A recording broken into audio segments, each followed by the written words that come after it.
clase.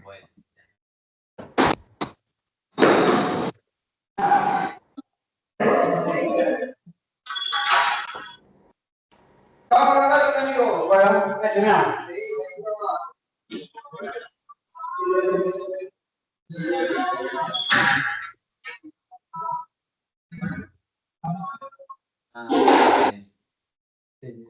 Buenas. Les vamos a pedir porque hay algunos micrófonos que están habilitados. Ahí, bueno, ya los grabaron. Pero tengan en cuenta, si van a intervenir, de última pueden levantar la mano y ahí los habilitamos para que desgraben el micrófono. Buenas tardes. Esperamos unos minutos para que ingresen a las personas.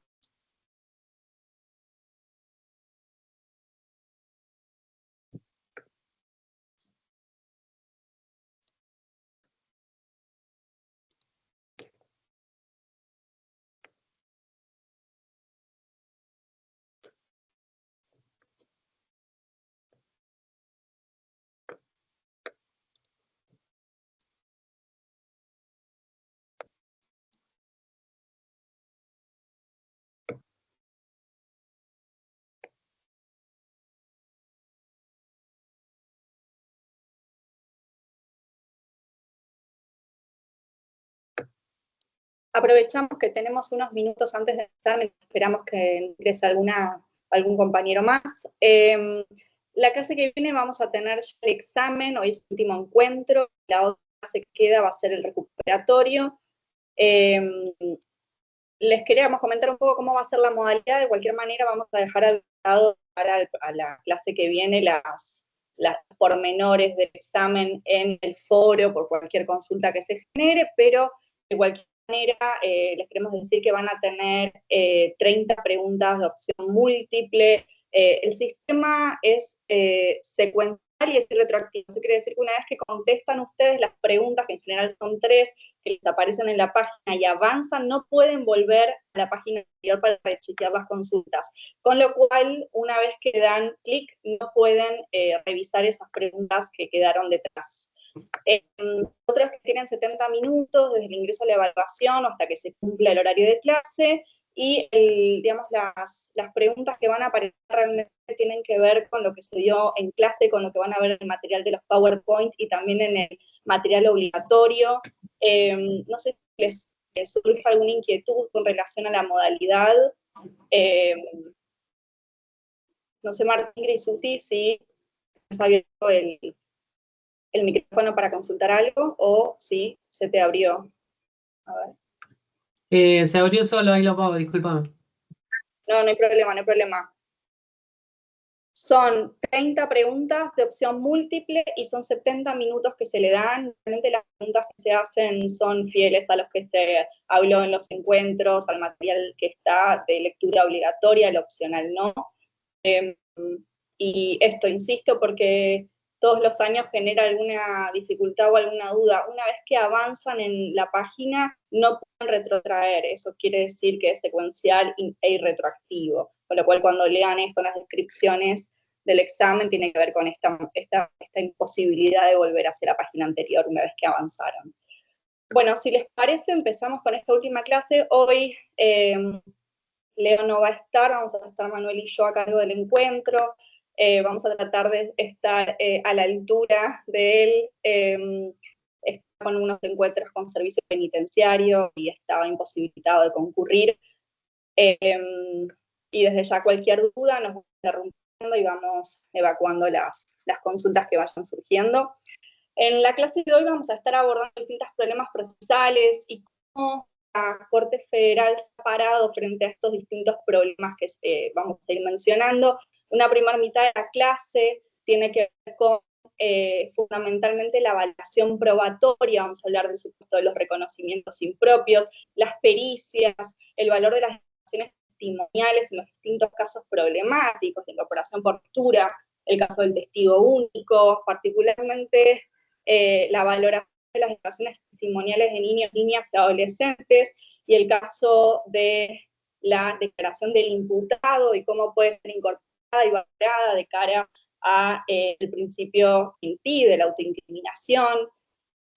También en la segunda mitad de la clase vamos a estar hablando de la verdad en el proceso y algunos problemas específicos procesales vinculados al juicio de reenvío, al doble conforme, cómo se valora esto en la jurisdicción de la provincia de Buenos Aires, y en última instancia vamos a hablar de plazo razonable y algunos problemas vinculados a la situación de pena. Ahora bien, vamos a empezar entonces con la primera mitad de la clase, vamos a hablar de problemas de valoración de la prueba, y el primer punto que vamos a tocar, Manuel, si podés reproducir cuando puedas. Sí, perfecto. Vamos a ver.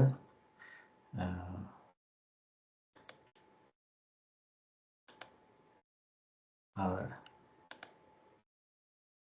Ustedes me dicen si se ve, cómo se ve. Vamos a empezar.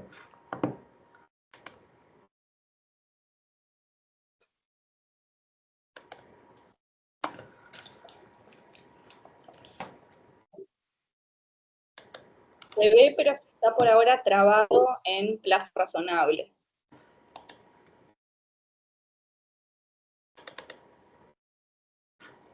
Ahí. Ahí está, bien, sí, te pido eso. Bueno, el primer tema entonces que vamos a hablar tiene que ver con la incorporación de los reconocimientos del imputado efectuado en rueda de personas. Este no es el planteo problemático de este primer punto, porque no hay dudas cómo está regulado la incorporación del reconocimiento del acusado en una rueda de reconocimiento de personas, tiene reglas muy claras en los distintos códigos procesales de las distintas jurisdicciones del país. La pregunta que aparece es si, teniendo reglas tan claras vinculadas a cómo debemos incorporar y en qué condiciones debemos instrumentar estos reconocimientos para que puedan ser prueba válida en el proceso, porque lo que en definitiva procuran hacer estas reglas es resguardar el derecho de defensa del acusado. ¿Qué pasa entonces cuando se incorporan reconocimientos impropios? Se incorporan estos reconocimientos por fuera de los recaudos legalmente establecidos, estos reconocimientos, por ejemplo, estos casos en donde los testigos reconocen al autor del hecho en la vía pública, o lo reconocen espontáneamente en el debate, o lo identifican en una fotografía exhibida en comisaría. Estos reconocimientos que vienen a ser incorporados como prueba en los procesos, pero que se apartan de las normativas procesales que rigen las reglas de su incorporación. Entonces, se viene a generar una suerte de tensión. Leo le gusta decir que venimos a meter prueba por la ventana, pese a la excesiva regulación que tienen estos reconocimientos. Pareciera que hoy por hoy no hay ninguna dificultad en considerar que esto es prueba válida. Estamos dentro de un sistema de analítica racional y fundamentalmente el principio de libertad probatoria viene a habilitar la incorporación de los reconocimientos impropios. No hay dudas de que el reconocer al otro forma parte de una experiencia de vida, es una situación habitual, es una situación frecuente, regular, el reconocimiento del otro. Y por lo tanto, pareciera que en esa lógica y frente a los principios que regulan hoy la valoración de la prueba, no habría dificultades en cuanto a lo que es la validez de esa prueba. De hecho, la Corte, vamos a ver ahora cómo viene abordando la cuestión la Corte, pero la Corte ya desde el fallo Miguel en 2006 viene marcando una línea clara en cuanto a que la incorporación de los reconocimientos impropios no tienen tanto problema de validez de la prueba, de hecho es prueba válida en el proceso, sino que el problema viene cuando estos reconocimientos son la única prueba sobre la que se condena o sobre la que se sustenta esta condena en contra del imputado. La Corte en el fallo Miguel, insisto, es del 2006, pero la línea viene siendo clara, en la Corte viene teniendo palabras más o palabras menos, que es prueba falible. Entonces no puede ser la prueba que defina la suerte del caso. Es un problema al final del día no tanto de la validez, como vengo señalando, de la prueba en sí misma, porque puede ser válidamente incorporada al proceso, sino es un problema de el peso específico que se le puede asignar a esta prueba para determinar la suerte del caso. Entonces, Miguel, como la única prueba que construía la condena tenía que ver con esta identificación espontánea que hacen los damnificados, que reconocen a los autores del hecho, a los presuntos autores del hecho, a partir de una aparición televisiva, no podía ser dirimente para condenarlos. En el fallo te pido, Manu, si puedes pasar. En el caso Cabrera, que es un caso posterior, es un caso del 2011, acá tenemos, nos parece importante trabajar la disidencia de Zaffaroni, que Zaffaroni vuelve a retomar el caso Miguel, y remarca nuevamente que es inválido que el reconocimiento propio como única prueba en el proceso. Bien insistir que acá lo determinante tiene que ver con la preservación del principio de defensa, el derecho de defensa en juicio y el debido proceso.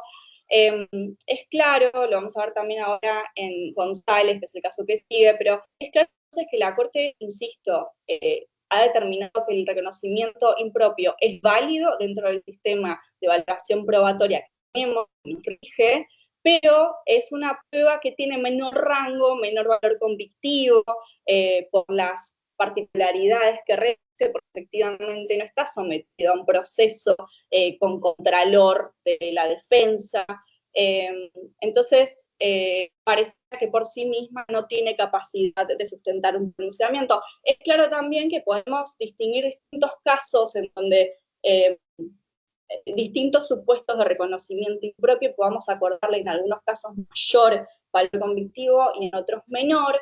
Por ejemplo, el caso del reconocimiento efectuado por el testigo en el marco del debate, cuando el acusado ya está detenido, está acompañado del personal penitenciario y está ubicado en el banquillo del acusado, pareciera que ese reconocimiento, si bien puede tener cierta entidad, es absolutamente de menor valor que aquel, por ejemplo, que se pueda dar espontáneamente en el marco de calle, o aquel reconocimiento impropio que se pueda dar luego de que el testigo describiera en sede judicial las características físicas del responsable del hecho, precisando, por ejemplo, rasgos físicos, particularidades de la piel, marcas de nacimiento, tatuajes, y que luego de ello identifique espontáneamente el responsable. Ahí pareciera que estaríamos frente a un reconocimiento impropio que podría acordársele mayor valor convictivo. Y es claro también que hay casos en donde directamente el caso se articula sobre un reconocimiento impropio, pero no hay dudas acerca de la vía. Tal es el caso de, por ejemplo, en un abuso sexual, quien denuncia a su padrastro, a su madre o a su madre de haber cometido tal o cual delito, ¿no? Ahí claramente no hay un problema vinculado a ese reconocimiento, por lo menos no tiene entidad para definir el caso. Te pido, Manu, si puedes pasar en el siguiente. En el caso González, que es un fallo ya más reciente, que al igual que Cabrera, que es el caso que habíamos citado anteriormente, aparece una práctica policial bastante frecuente que tiene que ver con la exhibición de estos cuadernillos que tienen en comisarías con caras de personas que han sido detenidas previamente, sin los recaudos de ley desde ya. Aquí en González, la Corte viene a volver a remarcar lo mismo. No es un problema de validez de la prueba, sino el peso que se le puede acordar en el marco de la valoración probatoria cuando es el único o la única fuente utilizada para condenar. En estos casos pareciera que la falta de los recaudos en el marco del procedimiento de exhibición de fotos, que es en definitiva el que resguarda el derecho de defensa, adquiere absoluta relevancia. Les voy a comentar un caso que se trató también en el mismo año que González, también en el 2020, pero que salió por 280 a la Corte. Es un fallo de agosto, González es de noviembre, y es el caso Murúa. No lo van a encontrar, yo tengo el cuadernillo porque por mi trabajo tuve contacto con este caso, pero Murúa, un caso, insisto, de agosto del 2020, que la Corte desecha por 280, es paralelo a González, y la diferencia en Murúa es que si bien hay un reconocimiento impropio inicial, el reconocimiento se efectúa sobre la base del documento nacional de identidad que tiene el autor del robo cuando escapa y emprende la fuga. En este caso, el damnificado retiene ese documento cuando procede a perseguirlo e identifica espontáneamente, lógicamente de manera impropia, al autor del hecho titular de ese documento nacional de identidad. Ese caso la Corte no lo abrió, pese a que dictó González 3 meses después, porque claramente, y en ese caso se había ponderado como prueba también dirimente la pérdida del documento nacional de identidad, que además coincidía con la inscripción física efectuada por el damnificado de identificación o reconocimiento impropio. Con lo cual, en este caso no era la única prueba, porque estaba en el documento nacional de identidad secuestrado. Te pido a Manu si podés seguir con la próxima.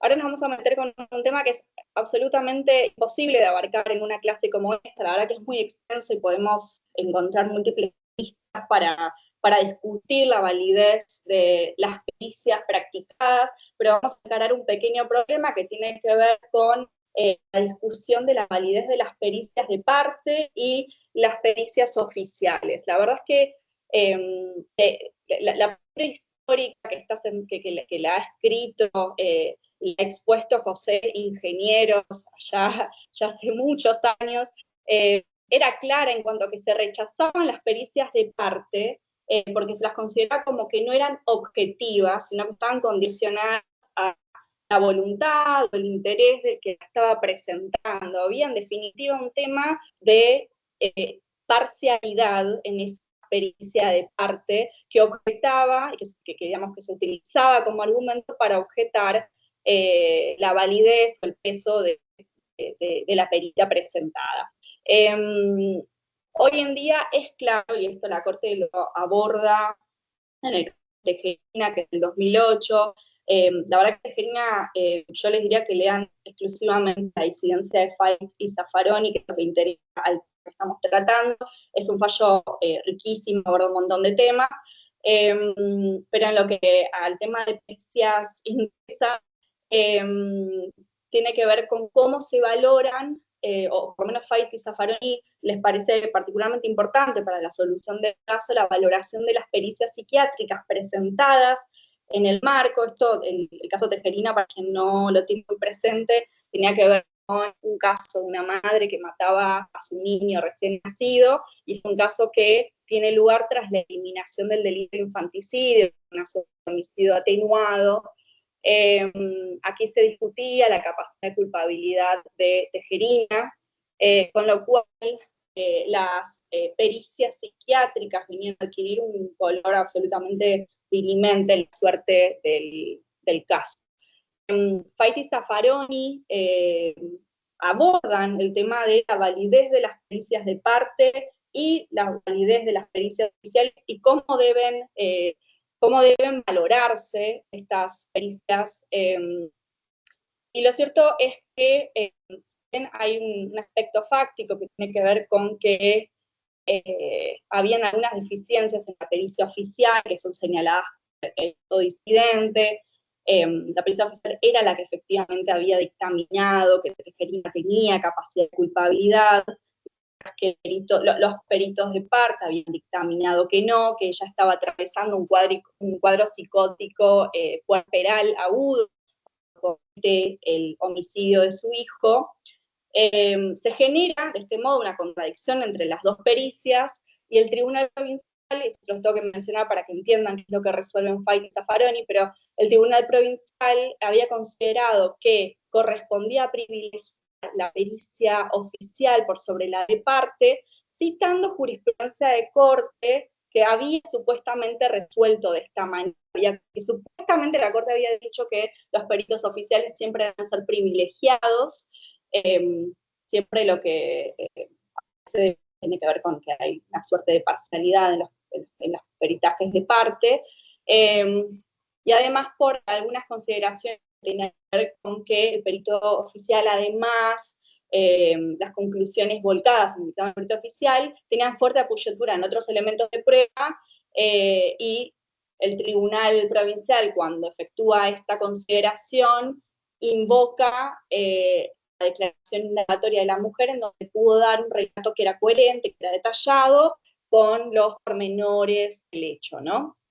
Acá, la Corte, este voto disidente, en primer lugar, y esto quizás es lo más importante para determinar cómo debemos valorar las pericias de parte con relación a las pericias oficiales, lo primero que determina la Corte es que jamás, insisto, igual es un voto disidente, pero que jamás ha establecido que las pericias oficiales puedan tener preeminencia, ni siquiera privilegios, sobre las que presente la parte. Incluso, más allá, los ministros, y sostienen que si se afirmara eso, estarían atentando contra el derecho de defensa, y que incluso esto sería inconciliable entonces con la finalidad de habilitar la producción de prueba por parte de la defensa.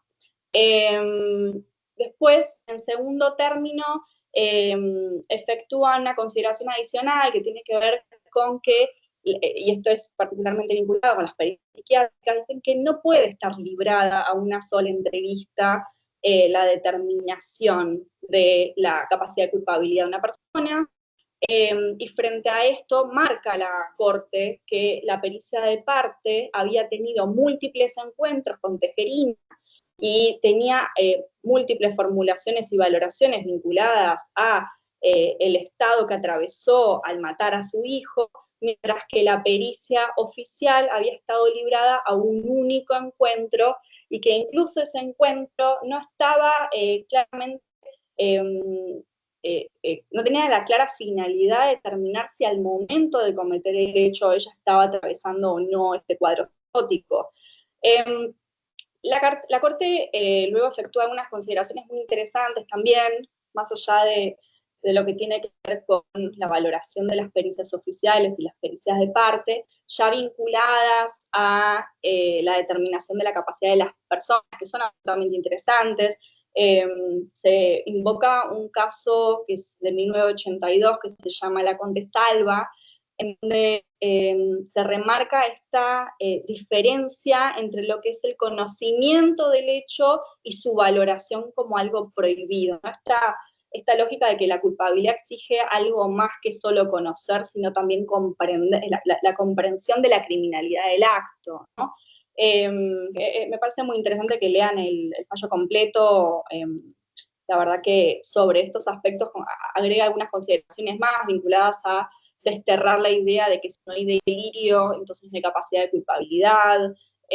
También abandona, o por lo menos destierra, la idea de que si pudo narrar con lucidez el hecho en el marco de la declaración indagatoria, entonces tenía capacidades plenas de comprender esta criminalidad del acto que llevó adelante. Y también, bueno, en una suerte de adelanto de época, Zaffaroni y Fait remarcan también que se había soslayado el ambiente sociocultural de una madre tan joven. Después, algo que quiero también marcar es que si bien la Corte tiene este fallo, este voto en disidencia, en donde remarca que las pericias están en paridad de fuerza, y en donde pareciera entonces que privilegiar una conclusión por sobre otra tiene que estar fundada ya no en el carácter de parte o de pericia oficial, sino, por ejemplo, en el confronte de las técnicas empleadas, o en la trayectoria del perito, o en los términos y condiciones en los que se lleva adelante la evaluación, que de hecho Fait y Zaffaroni remarcan claramente, porque desechan las técnicas utilizadas por la pericia oficial y desechan la posibilidad de concluir la capacidad de culpabilidad a partir de un solo encuentro, mientras que la pericia de parte había llevado múltiples. Una vez aclarado eso, y pese a este voto en disidencia, en donde se determinan estas cuestiones, lo cierto es que la Corte, en materia de lesa humanidad, sí ha sido bastante reticente a admitir, en el marco de prisiones domiciliarias solicitadas por presos, insisto, condenados por delitos de lesa humanidad, así se hace convalidar prisiones domiciliares concedidas sin un peritaje oficial, sin un peritaje forense del Poder Judicial que determine la pertinencia de conceder un arresto domiciliario. Ha rechazado incluso Esto Leo lo tiene absolutamente estudiado, ha rechazado incluso informes de los servicios penitenciarios, remarcando la importancia de que haya una pericia forense de los poderes judiciales. Te pido, Manu, si podés pasar a la filmina siguiente. Me parece que volviste atrás, ¿puede ser? Ah, no, está bien, perdón, no dije nada. Bueno, ahora vamos a empezar a hablar un poco de las declaraciones testimoniales. Van a ver que entre el material que tienen para la clase de hoy hay un texto de Laura Danesi vinculado a psicología del testimonio. El texto es muy claro y presenta algunos de los problemas que van surgiendo con la valoración de las declaraciones testimoniales. La verdad es que la mayoría de los casos que tenemos en los fueros penales se sustentan o tienen fundamento en declaraciones testimoniales, pese a que son absolutamente problemáticos, la apreciación de la subjetividad de estos testigos. Vamos a ver que Laura Danesi marca dos problemas claros. Uno tiene que ver con la exactitud de ese testimonio y otro de los problemas tiene que ver con la credibilidad. La exactitud tiene que ver con la correspondencia entre lo que narra el testigo, es decir, de qué manera lo que narra el testigo se corresponde con lo que, con lo que efectivamente ocurrió, pero lo que narra el testigo es lo que sensorialmente apreció. Aparecen varios problemas que están muy bien desarrollados, que tienen que ver con la percepción, con los procesos de memoria de corto y largo plazo, con los procesos de recuperación de esa memoria. Hay siempre un caso que me gusta mencionar, hay un video bastante conocido, una prueba de atención y de concentración, lo pueden buscar así si les interesa luego de la clase. Es un video de 1 minuto y 30 segundos en donde hay un juego de pelota entre varias personas, van pasando la pelota, y en general lo que ocurre es que te exhiben este video y cuando termina la reproducción preguntan si viste el gorila. Y la mayoría de la gente a la que he mostrado este video no ve el gorila en ningún momento. Les pido por favor que lo busquen porque es impresionante. Y el gorila realmente aparece en el medio de la escena varias veces, es negro, grande, ocupa una porción bastante importante de la pantalla, es en primer plano, y la gente en general no lo ve. Ve la pelota, en la circulación de la pelota que van haciendo los distintos intervinientes del juego, y en ningún momento ven el gorila. Este es un pequeño ejemplo de los problemas que pueden haber con la aprehensión sensorial que tiene el testigo de aquello que ocurre. Y luego aparece el segundo problema que marca Laura Danesi, pero no solo ella, sino todos los expertos en psicología del testimonio, tiene que ver con la credibilidad, es decir, el grado de realidad de este testimonio. Me gusta decir que el sentido de apariencia que tiene este testimonio, pero no así de verdad. Digo, pueden haber testimonios que sean verdaderos, pero no creíbles, y a la inversa, testimonios que parezcan verdaderamente creíbles porque tiene sentido de apariencia, porque lo que cuenta, como lo cuenta, cierra con la narración general del debate, pero que no sean verdad. Y acá estamos citando esta filmina, el fallo González, que es el mismo que habíamos abordado anteriormente para los reconocimientos impropios. Hay una pequeña mención de la Corte vinculada a que los testigos de parte deben ser considerados porque formulan descargos, tienen que ser debidamente ponderados a la luz de la totalidad de la prueba. Lo cierto es que los testigos de descargo, del mismo modo que las pericias de parte, pese a que, como dijimos anteriormente, deberían ser valorados en pie de igualdad con la restante prueba ofrecida, lo cierto es que siempre se encuentran atravesados por el interrogante de la parcialidad, ¿no? Suelen tener efectivamente un menor estándar probatorio, está este descrédito permanente que difícilmente lo superen, entonces siempre aparece este interrogante, entonces cómo debemos evaluarlo, si tenemos, por ejemplo, casos en donde, pese a que tenemos prueba clara de que el imputado estuvo en determinado lugar cometiendo determinado delito, aparece un testigo de descargo que lo ubica ese día, en ese momento y esa hora en su casa tomando un mate, haciendo la decisión. Bueno, ¿cómo se confronta? ¿Cómo se controvierte ese testigo? Te pido, Manu, si podés avanzar con la filmina que sigue. Bueno, un poco vinculado con lo que venimos hablando, aparece la problemática de la incorporación por lectura de los testimonios. Hay varios, la Corte tiene una trayectoria bastante larga y una jurisprudencia bastante pacífica vinculada a la posibilidad de incorporar testimonios por lectura. Tenemos los Bayos Benítez, Alfonso, Barbona, estos citados, Bayo López, Pla. Perdón, ahora, ahí Sí. hay una... Cintia quiere hacer una pregunta. Levantó la mano al menos. Cintia. Sí, Sí. buenas tardes. Yo no encontré, y quizás porque no estoy familiarizada con el fuero, no encuentro la diferencia entre testigos de cargo y testigos de descargo.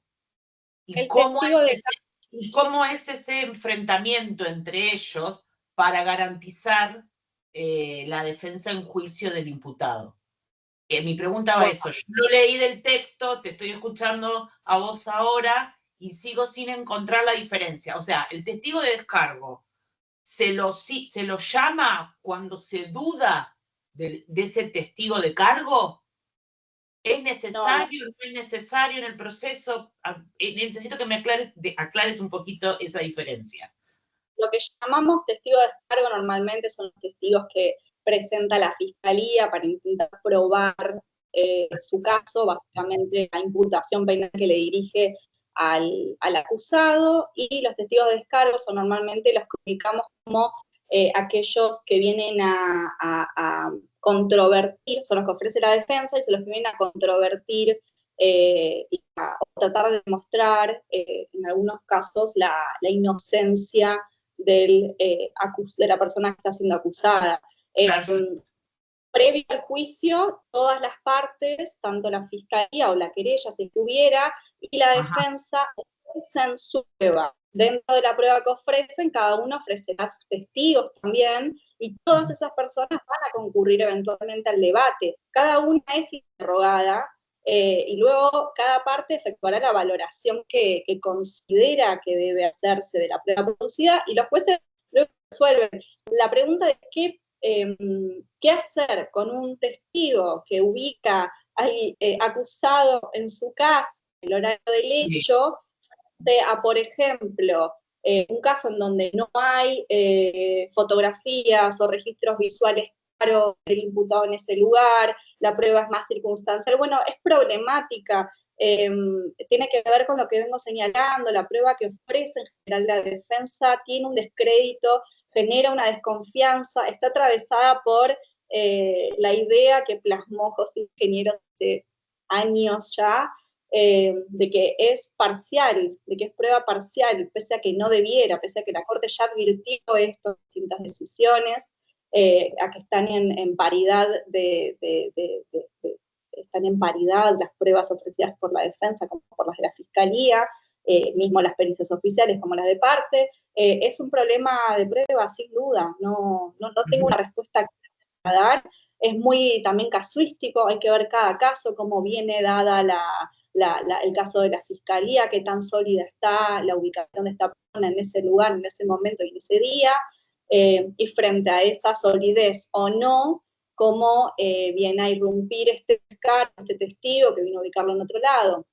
Es muy difícil dar una respuesta en el aire de cómo debe zanjarse.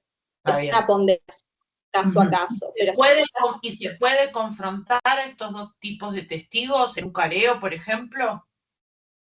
Bueno, en algunas jurisdicciones sigue existiendo el careo, sí, sin dudas.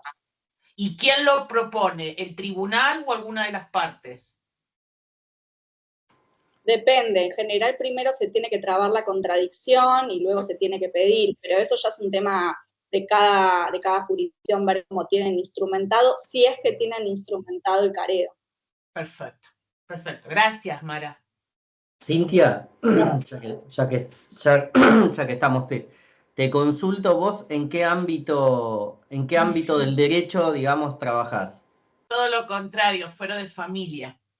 Fuera de familia, claro. Sí, las únicas causas penales que tengo acceso son las causas de violencia de género que me vienen elevadas por el juzgado de garantías, que si tomó alguna medida cautelar, y nosotros como fuero asistencial y protectorio hacemos el seguimiento del caso, ¿sí? Claro.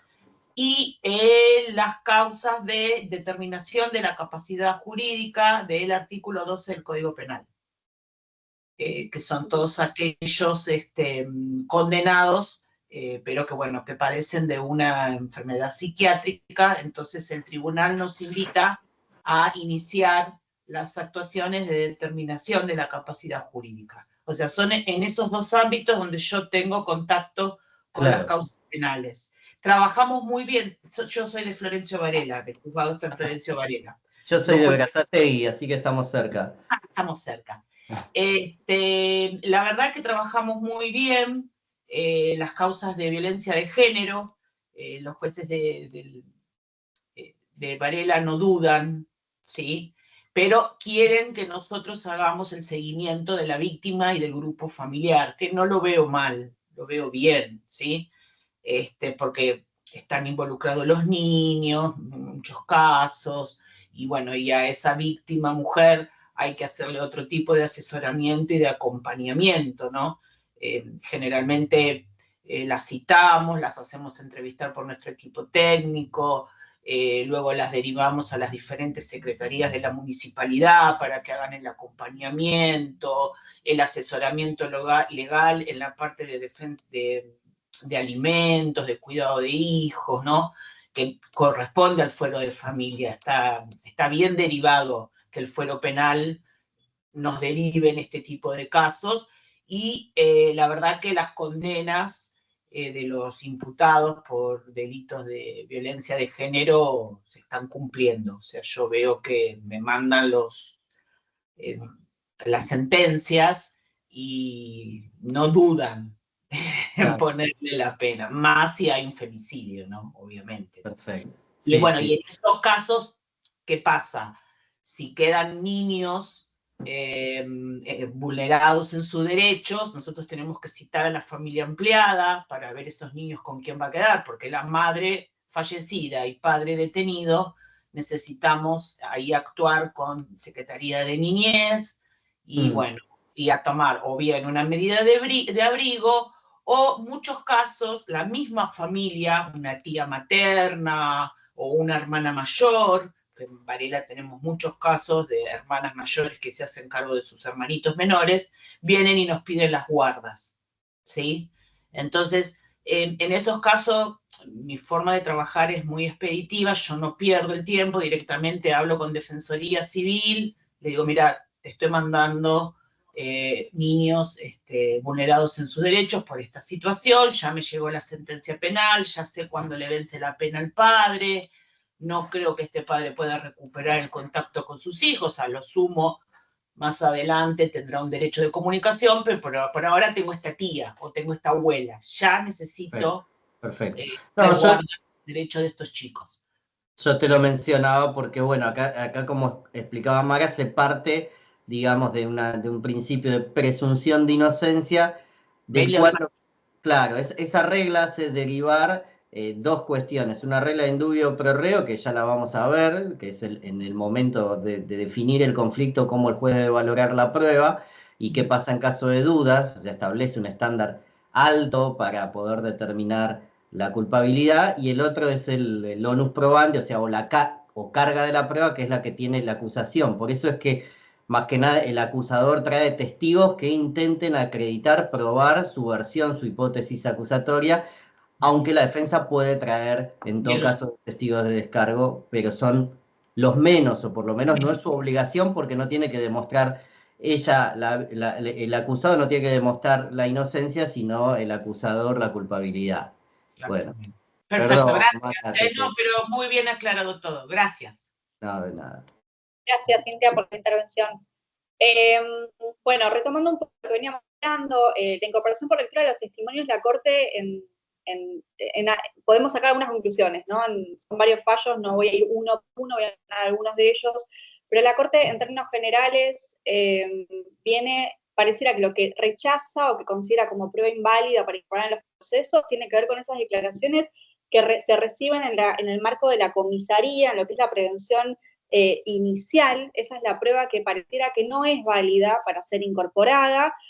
Lo que sí ha admitido la Corte es la incorporación de aquellas declaraciones que se han prestado durante la instrucción del caso, es decir, en sede judicial, porque se considera que esas declaraciones, tanto la convocatoria de ese testigo es notificada a la defensa y permite en alguna medida, aunque obviamente es una medida reducida, pero permite el interrogatorio por parte de la defensa, esta prueba sí es la que puede ser válidamente incorporada.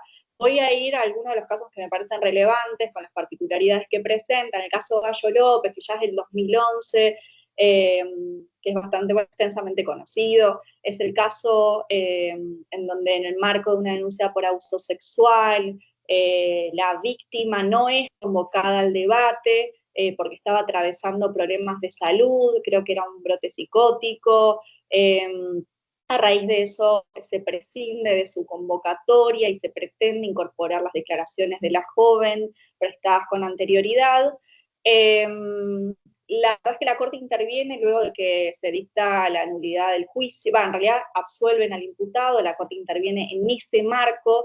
Hay un voto muy interesante, que es el voto de Hayton, que ella lo que establece es que se debe efectuar una ponderación entre los dos derechos que están en juego en ese marco, que tiene que ver con el derecho de defensa del imputado, de interrogar, bueno, en este caso a la denunciante, y por el otro lado, la preservación de los derechos de la víctima y el caso concreto, el riesgo que había de revictimizarla frente al cuadro de salud que estaba atravesando ella.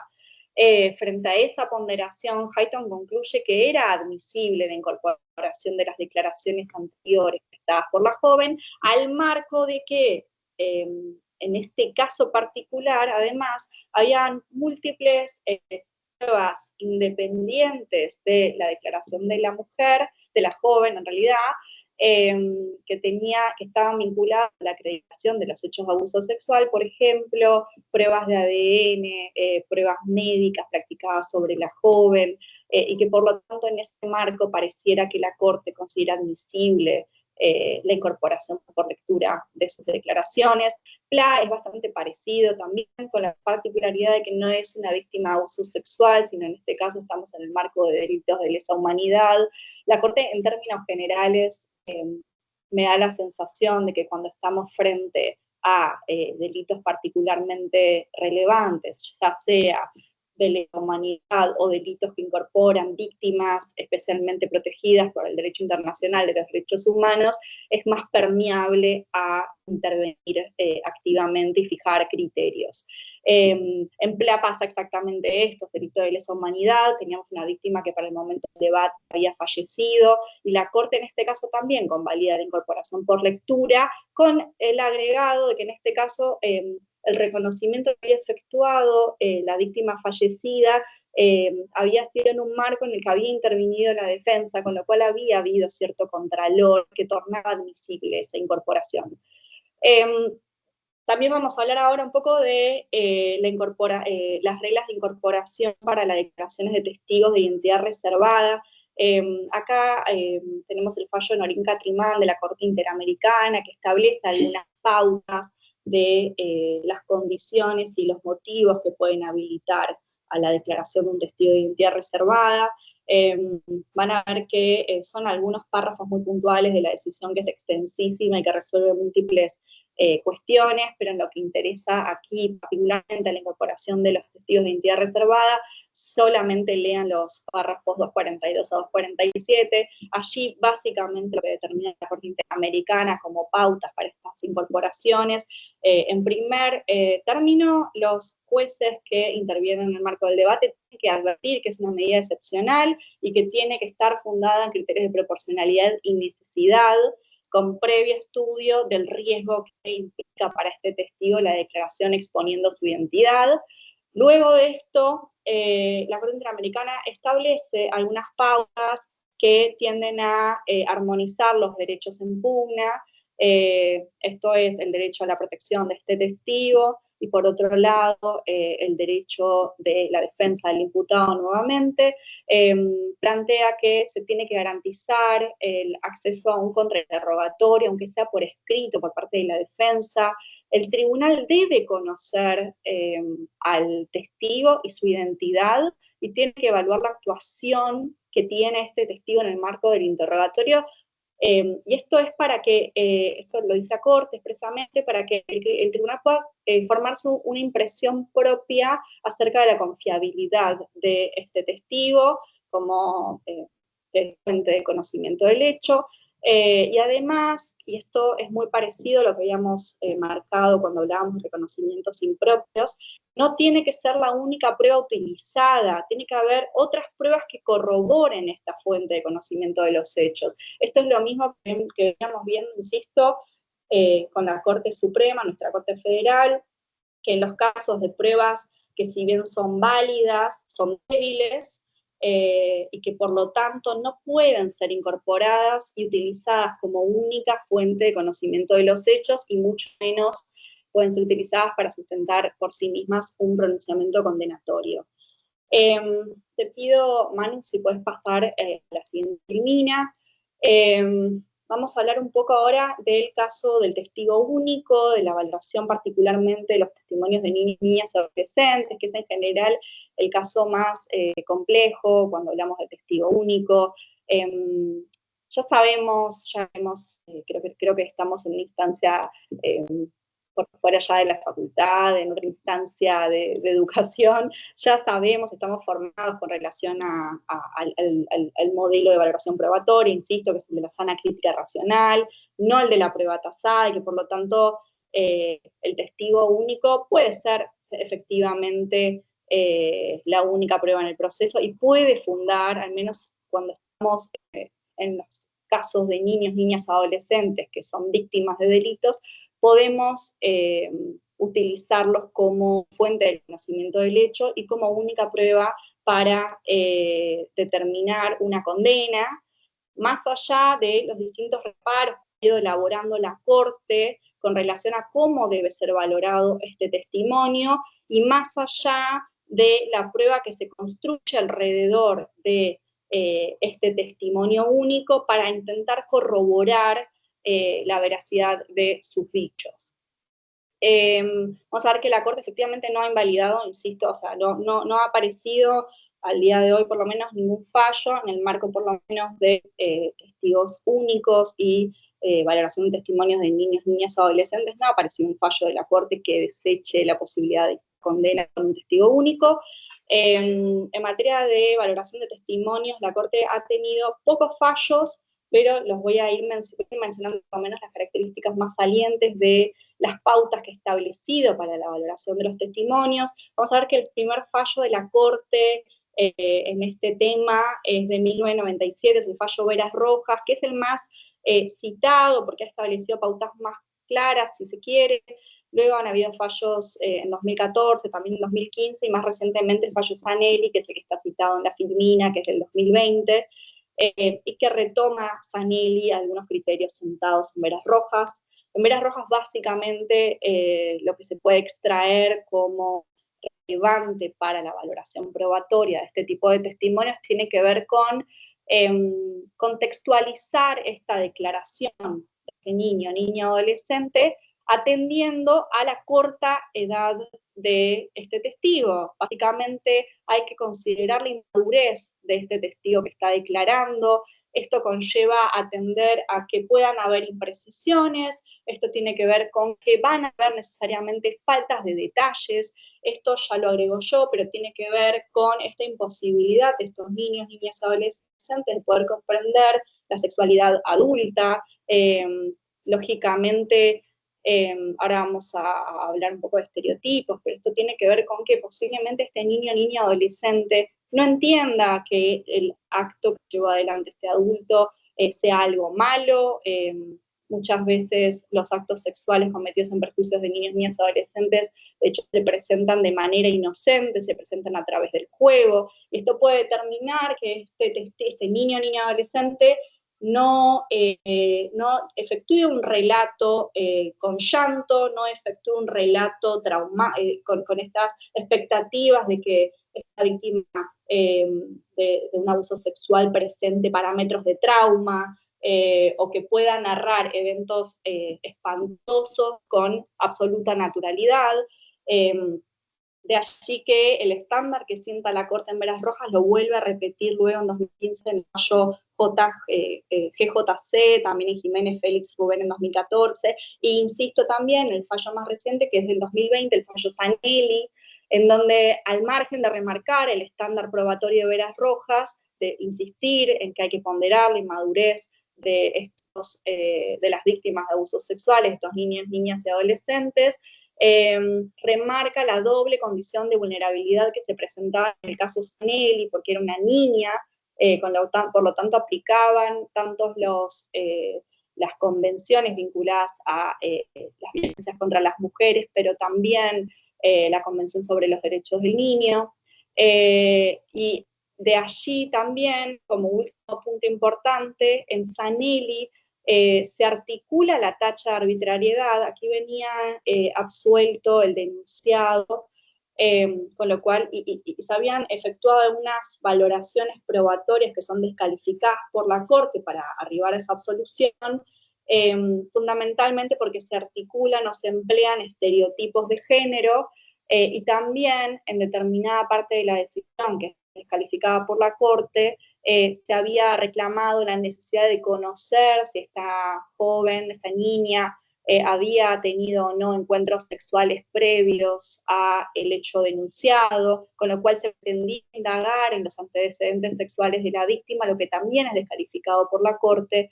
Y en cuanto al empleo de estereotipos, la decisión había utilizado, la decisión que es impugnada por la Corte, había utilizado como baremo para determinar si era válido o no la declaración de la niña, un presunto interés en inventar esta denuncia para perjudicar al hombre denunciado.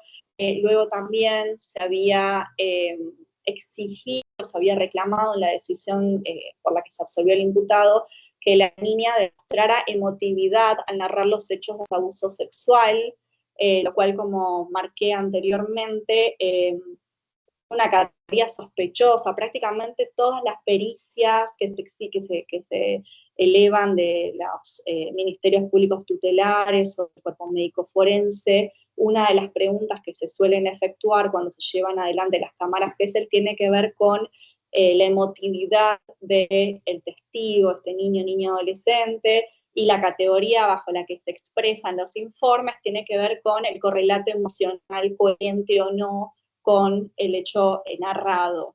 Lo cierto es, como dije anteriormente, en muchos casos, sobre todo los casos de niños que conviven con su agresor y que naturalizan los hechos de abuso sexual, ya sea por la forma en la que se dan, por la frecuencia, difícilmente demuestren emotividad al narrar el hecho, porque no entienden o desconocen absolutamente que esa sexualidad precoz, esa sexualidad no consentida y que no pueden consentir en algunos casos, es en sí misma violenta y está mal.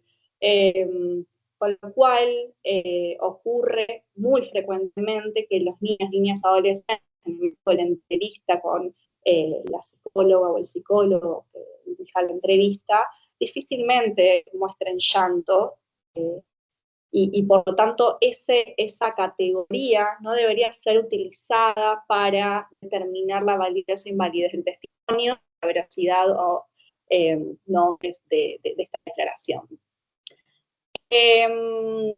Por último, Zanelli, como ya igual adelanté, también califica la pretensión de los jueces del tribunal que absuelven de indagar en los antecedentes sexuales de esta niña. Es un criterio que también ha sostenido la Sala Cuarta de la Cámara de Casación Provincial, en el caso de Lucía Pérez. Ya es, creo que es bastante pacífica la jurisprudencia que descarta la posibilidad de indagar en estos aspectos, primero por el riesgo de revictimizar, y segundo porque es discriminatorio para con la víctima, puede ser testigo, ¿no?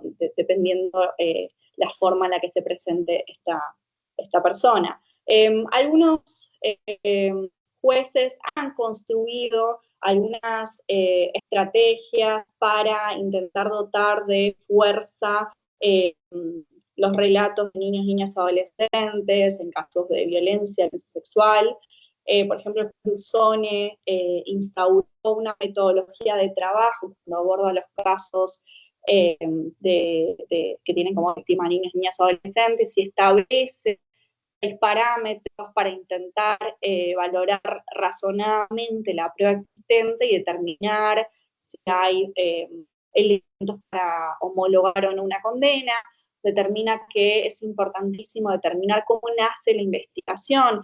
Por ejemplo, es muy importante cuando los casos de abuso sexual aparecen en contextos de educación sexual integral en los colegios, porque el colegio viene a ser un espacio objetivo, imparcial, y en el marco de un contexto de explicación de cómo deben manejarse los adultos en relación a los cuerpos de los niños, que les permite a ellos mencionar qué es lo que está pasando en su casa, con lo cual la denuncia de los hechos en ámbitos escolares da muchísimo fuerza convictiva a las denuncias por abuso sexual, al margen de que hoy todos los colegios cuentan con protocolos y con asesoramiento por parte de los consejos de niños, niñas y adolescentes de cada jurisdicción que permiten hacer una rápida intervención de ese niño, niña, adolescente, excluirlo del hogar eventualmente, protegerlo y darle las herramientas para que se pueda investigar adecuadamente el caso.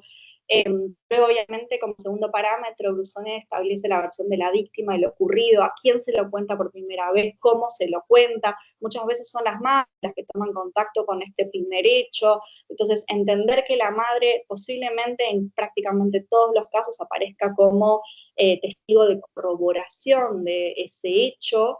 Luego, las pruebas científicas que puedan corroborar o no la versión de este niño, niña, adolescente. No en todos los casos contamos con pruebas científicas o con pericias que acrediten desgarros, crimen o anales o ADNs en casos de embarazos, pero si los hubiere, es otra de las pautas que se utilizan. Quizás esta es la prueba más fácil para corroborar este tipo de hechos, sobre todo cuando son niños de menos de 13 años.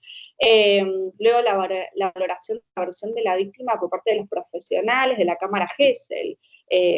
Aquí es donde pueden surgir, me parece que siempre se pueden mejorar las categorías utilizadas y también las técnicas utilizadas por parte de los profesionales y sobre todo, como había adelantado anteriormente, las categorías que se utilizan para describir la veracidad o verosimilitud del testimonio, sobre todo tomando como base la idea de que si hay correlato emocional, entonces el testigo vale menos. Luego se confronta también, como punto número 5, el descargo del acusado, y se ve cómo ese descargo tiene fuerza o no para confrontar toda esta prueba que nace del testimonio de este niño, niña, adolescente, y finalmente todos los estudios o test de personalidad que se puedan practicar sobre este imputado. Manu, la que sigue creo que es tuya, ¿no? Sí. Así es. Bueno, excelente. ¿Hay alguna pregunta hasta ahora? ¿Alguna duda? Hasta ahora, tanto de los temas que abordó Mara, como de algún tema que vimos en las anteriores clases. Creo que vamos tocando, como como dijo Leo, es un curso de redacción de sentencias penales que no se enfocan en nada en concreto, y sí tratamos de tener una comprensión global de todos los aspectos, o sea, no solamente en lo que es la argumentación, en lo que es la narrativa, en lo que es el uso del lenguaje, sino también en todas estas controversias jurídicas que necesariamente un juez las va a abordar, pero no solamente un juez, también desde la perspectiva de los litigantes, a sabiendas de que el decisor va a tener que justamente resolver este tipo de controversias, sobre todo las que estamos viendo en esta clase, que tienen que ver con la valoración de la prueba, ¿no? Vamos a repasar un poco estas reglas que yo le mencionaba hace un rato a Cintia, a partir de la especial caracterización que tiene el derecho penal, que no tienen otros derechos como el derecho privado, ¿no? Estas reglas que tienen que ver con, digamos, la administración de los bienes más sensibles y la consecuencia de las decisiones del derecho penal, que es el castigo penal, el poder punitivo, ¿no? Esa administración del poder punitivo del Estado genera costos que tiene que asumir el Estado. Y por eso es que se establecen reglas muy puntuales, que nosotros estamos acostumbrados, digamos, a aplicar, quizás ya las tenemos internalizadas, pero que a veces por fuera de nuestro ámbito profesional, no sé si opinan lo mismo, pero cuando hablan con personas que no son, digamos, profesionales del derecho, muchas veces estas cuestiones, como la que consultaba Cintia hace un rato, bueno, ¿quién tiene que poner testigos? ¿Por qué si alguien no declara, igualmente se lo considera inocente?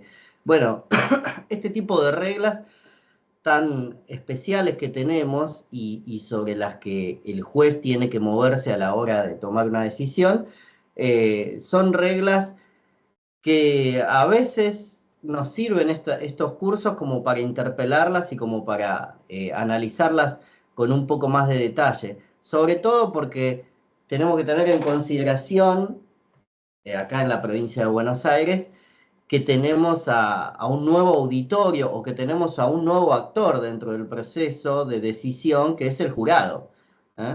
Tenemos a los ciudadanos que pasaron a ocupar ese sitial, y de esta manera todas estas cuestiones nos interpelan, se ponen de nuevo sobre la mesa. No se trata solamente de hablar con lenguaje claro, sino que es algo mucho más profundo, ¿no? Y esto es poder aplicar el ordenamiento jurídico previo, poder presentar las pretensiones jurídicas ante personas que nunca tuvieron ningún contacto con el derecho, ¿no?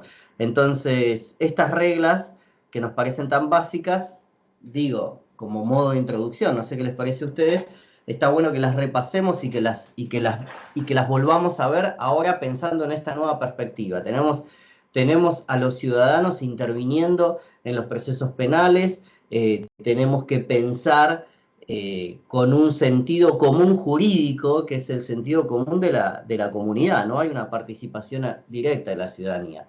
Entonces, con ese piso de marcha, vamos a empezar a ver, primero, en esta diapositiva, aparece la idea de la declaración del imputado o de la garantía contra la autoincriminación coactiva. Yo creo que todos conocen esta garantía, pero bueno, por las dudas lo repasamos de nuevo porque Cintia me hizo notar que no todos los que cursan esta materia están en el ámbito penal, así que puede haber algún tipo de desconocimiento al respecto, pero bueno, la garantía que impide la autoincriminación coacta, la repasamos, es una garantía que establece la imposibilidad que tiene el Estado de forzar al imputado, al sospechoso, a que declare en contra de sí mismo, a que se autoincrimine forzosamente, Es decir, si alguien quiere declarar, lo puede hacer siempre que no esté viciada su voluntad, siempre que sepa que puede negarse. ¿Mm? Esta vendría a ser la garantía que impide que el Estado entonces utilice cualquier tipo de procedimiento forzoso, ya sea fuerza física o fuerza psicológica. El Estado no puede hacer trampa en la investigación. Y esto el juez lo tiene que saber, ni hablar el Ministerio Público Fiscal, al que le rigen reglas muy estrictas. Entonces, en este cometido que tiene el Estado, no puede forzar al imputado a que aporte prueba. Esta sería la garantía contra la autoincriminación coacta, física o psicológica, y se extiende entonces esta garantía, se extiende no solamente a que no lo puede obligar a que declare en su contra, sino que no lo puede obligar a que aporte prueba incriminatoria, ¿no? Esto está, digamos, trabajado por la jurisprudencia porque tenemos un montón de casos en donde los litigantes ahí empiezan a preguntarse, pero entonces cuando le extraen las huellas dactilares o entonces cuando le piden que entregue la clave del celular o cuando entrega el celular, bueno, no puede obligarlo el Estado, no puede obligarlo el investigador, quien está encomendado a llevar adelante la acción penal, no puede obligarlo a que aporte la prueba. Pero la prueba se puede tomar en donde esté. Esta es la primera diferencia. El Estado no puede obligarte a declarar en tu contra, a producir prueba, pero puede tomar la prueba que vos tengas. Incluso una prueba muy personal, un celular. Bueno, si lo encuentra, lo puede tomar mediante una habilitación judicial. Y este es el argumento famoso que ya lo trabajaba Binder y lo trabajaba Mayer también, es muy antiguo, que trataba de tener un eje divisor considerando al imputado como un objeto o como un sujeto. Si era solo un objeto al cual no se le requería ninguna actividad positiva, entonces estaba habilitado. Y de ahí bajo ese argumento, se posibilitó, por ejemplo, digamos, la extracción de sangre para la histocompatibilidad, el ADN, pero bueno, hoy en día la tecnología fue avanzando y ya, digamos, esas discusiones fueron quedando en el camino porque el ADN se consigue de otros modos o incluso, no sé, de una botella de agua, de cualquier otro elemento que se pueda incautar. Ahora bien, fíjense en este aspecto de la autoincriminación, así como lo tratamos de conceptualizar, cómo está vinculado entonces a la declaración del imputado. Porque el imputado, dijimos, el imputado no puede ser obligado a declarar, pero sabemos que si declara, lo puede hacer tranquilamente, puede aportar con su declaración información. Ahora, si no lo hace, si decide no declarar, este es el punto que nuestros amigos que no son abogados nos discuten, ¿no? Ahora, si omite, si utiliza su derecho a negarse a declarar, esa negativa no puede ser utilizada en su contra. Esto que estoy diciendo lo sabemos todos. Es una de las primeras reglas que aprendemos en el sistema procesal penal, ¿no? La imputación, la fundamentación de la imputación penal nunca va a poder utilizar una presunción contraria a la inocencia. Es decir, por ejemplo, que el imputado es sospechoso o que el imputado debe ser culpable porque se negó a declarar. Sin embargo, esto que para nosotros es una regla tan básica, ¿no? Que directamente surge o se deriva de la presunción de inocencia, fíjense que fuera del ámbito del derecho no existe esa regla, ¿no? ¿Cuál es la frase más común que escuchan ustedes cuando alguien que es señalado de haber hecho algo se calla y no dice nada? Usamos una frase ahí, ¿no? ¿No escucharon nunca decir el que calla otorga? Usamos todo el tiempo, ¿o no? Usamos la presunción a contrario. Y esto a veces me pasa que es como, tenemos esa disociación, los abogados, los penalistas, de utilizar para decidir los conflictos penales, de utilizar estas reglas tan importantes que no las usamos en nuestra vida diaria. O sea, fuera del derecho no usamos esto. Fuera del derecho, digamos, no hay un sistema, me imagino que ustedes no deben usar un sistema de suficiencia probatoria de más allá de toda duda razonable.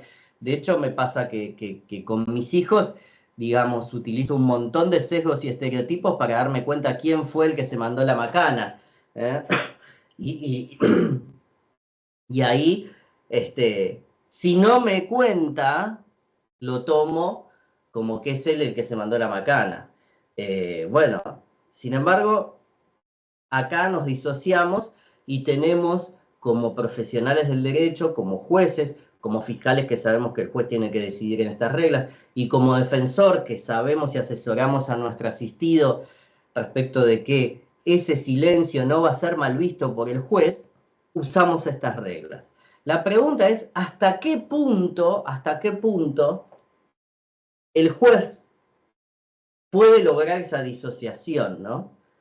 Puede definir el conflicto por fuera de la íntima convicción, que parecería correr por un camino paralelo.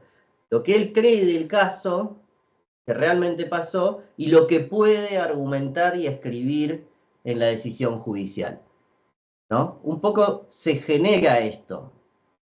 A los litigantes se nos genera, a los operadores del sistema judicial.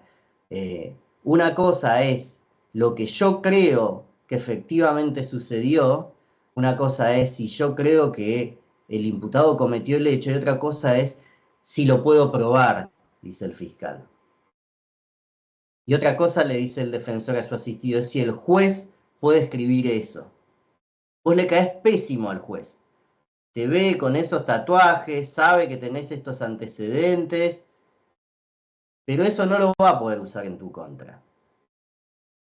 Esto es así. Es así. El tema es si de verdad esa convicción no se traslada solo a los argumentos jurídicos. Es decir, si se puede lograr esta disociación.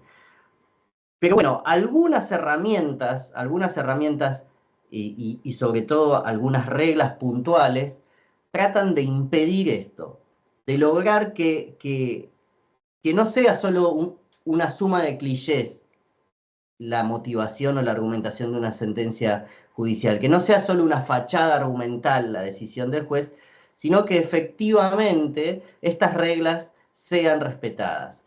La primera, la de presunción de inocencia, que yo le señalaba a Cintia, que significa que corre con esa ventaja el imputado, ¿no?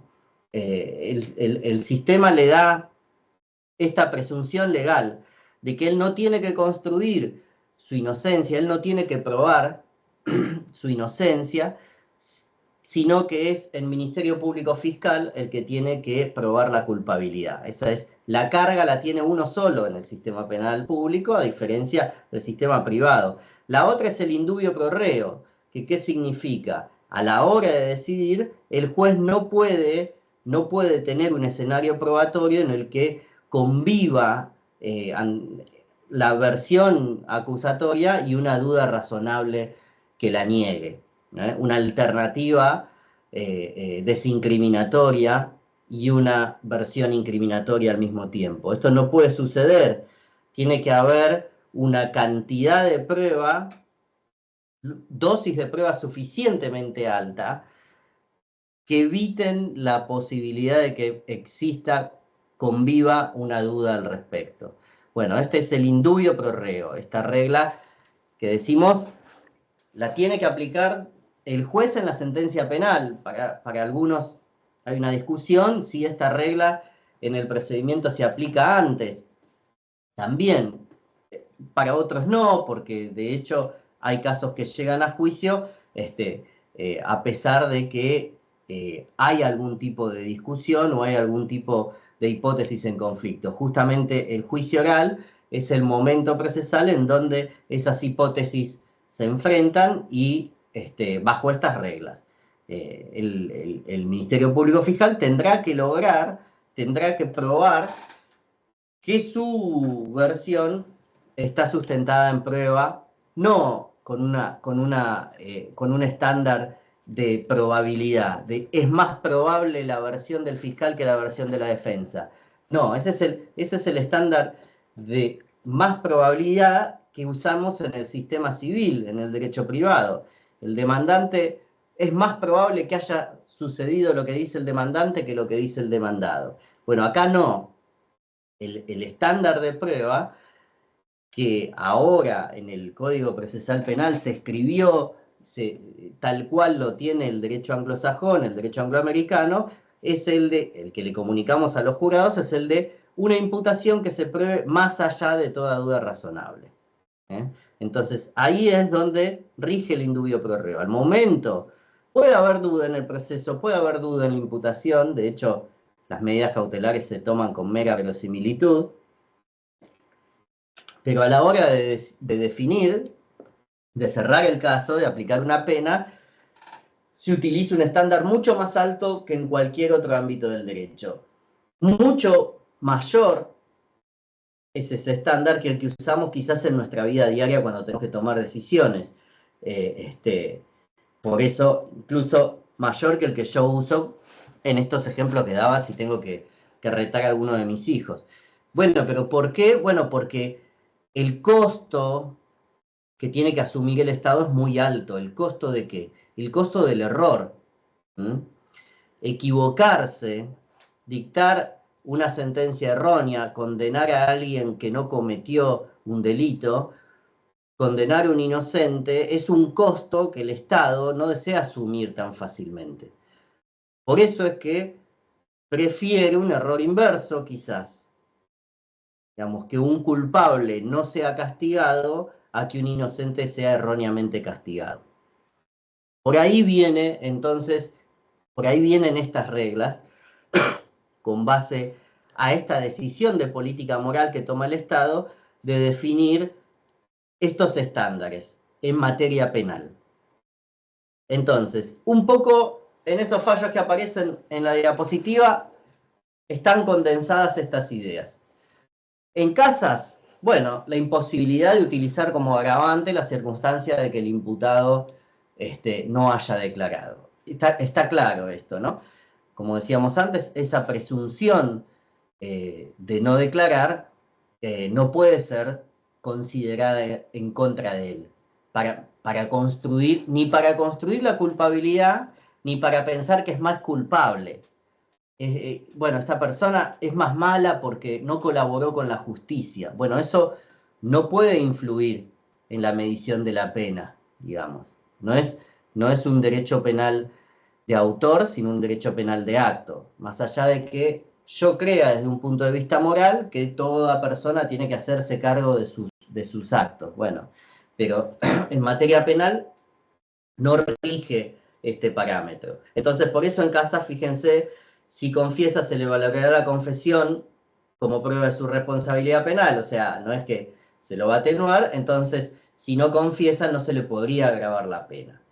Bueno, ahí, con la declaración del imputado, hay todo un tema porque esto puede llevar el ejercicio de la defensa, entonces, a que si uno declara, esa declaración, digamos, es libre y no tiene límites. Incluso podría mentir y tampoco esa mentira ser utilizada en su contra.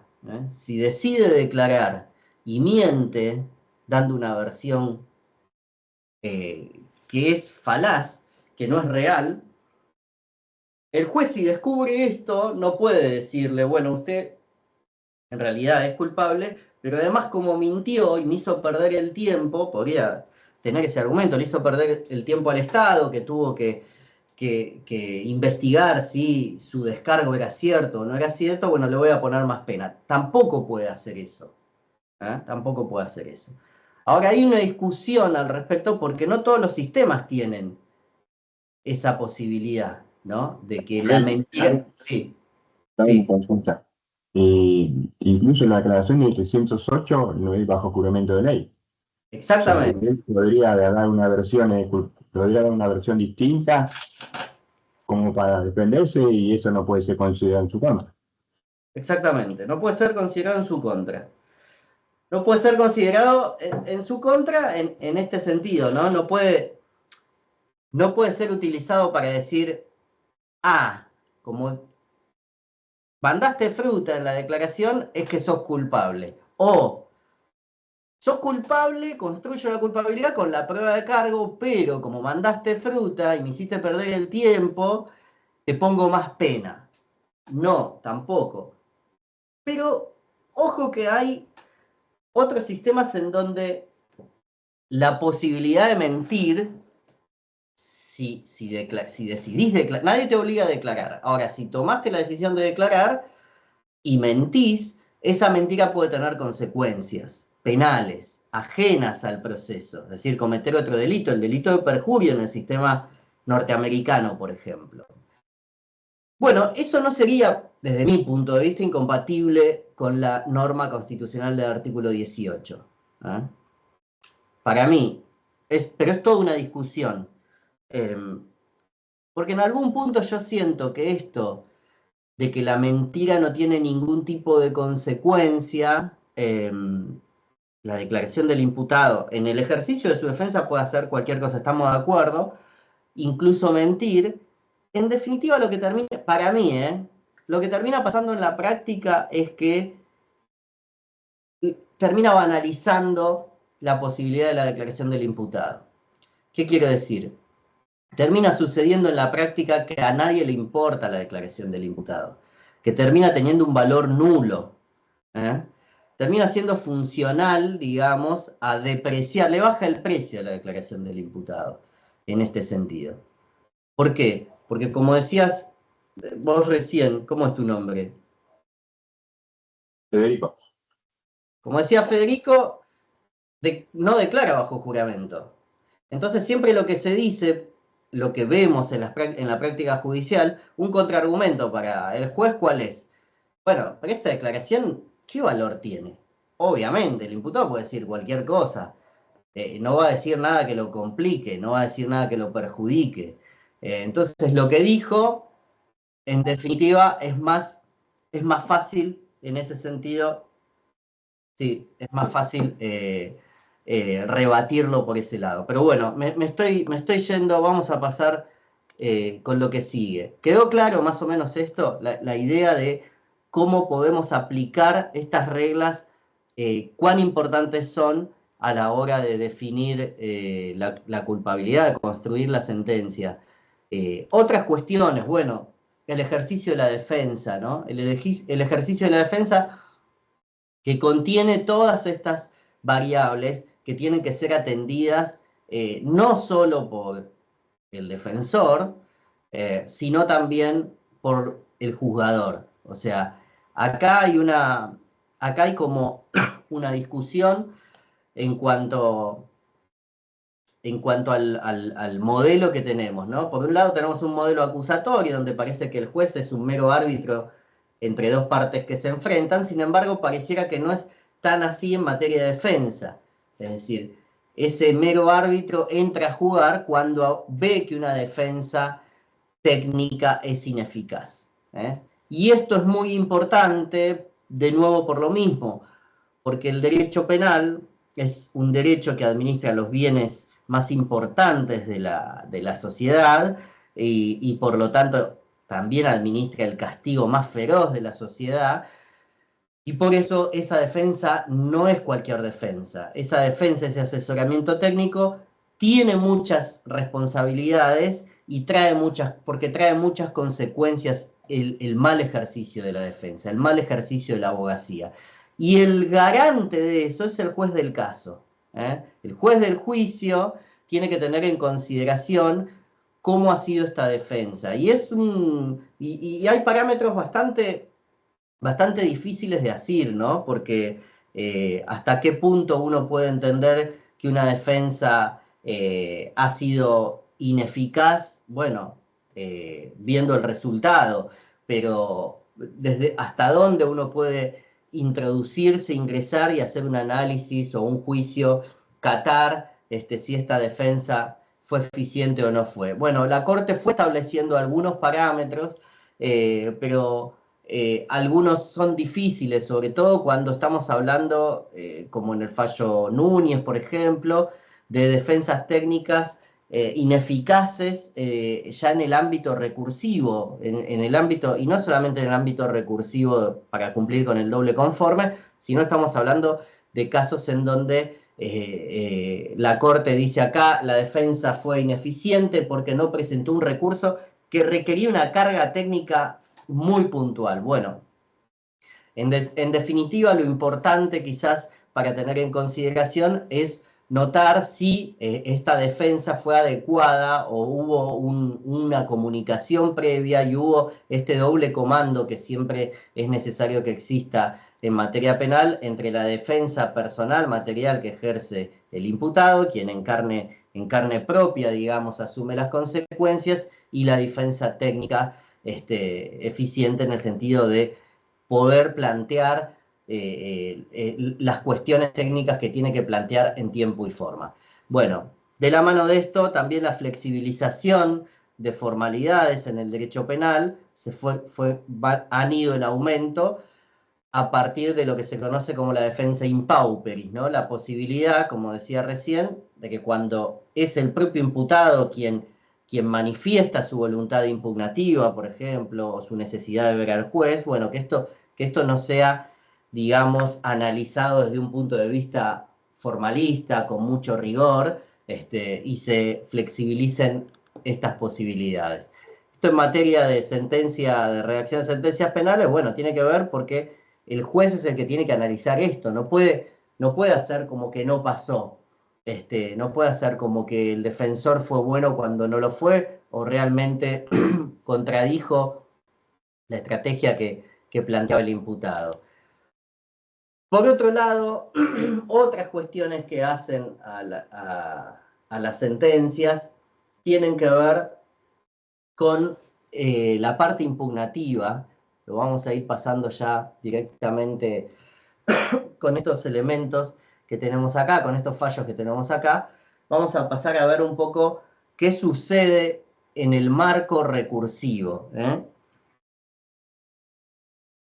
¿Por qué? Ustedes dirán, ¿qué tiene que ver esto con redacción de sentencias penales? Bueno, vean que dentro del sistema que tenemos de impugnación, vieron que tenemos un sistema bilateral de impugnación. ¿Qué significa?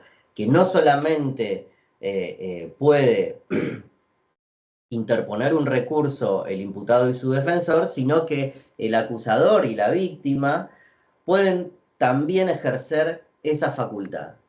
Esto es lo que conocemos como un sistema bilateral de recursos. Sí, ya sé, el del imputado es una garantía constitucional y el del acusador no, es una mera facultad legal. Sí, es cierto, pero de todos modos, hasta el día de hoy, en nuestro sistema, la víctima tiene la posibilidad, o el acusador público tiene la posibilidad de lograr una condena en una instancia que no sea la del juicio. ¿Qué significa esto? Significa que muchas de las sentencias las hacen y las escriben no solamente los jueces de primera instancia, sino los jueces de una segunda instancia o hasta de una tercera instancia, en definitiva.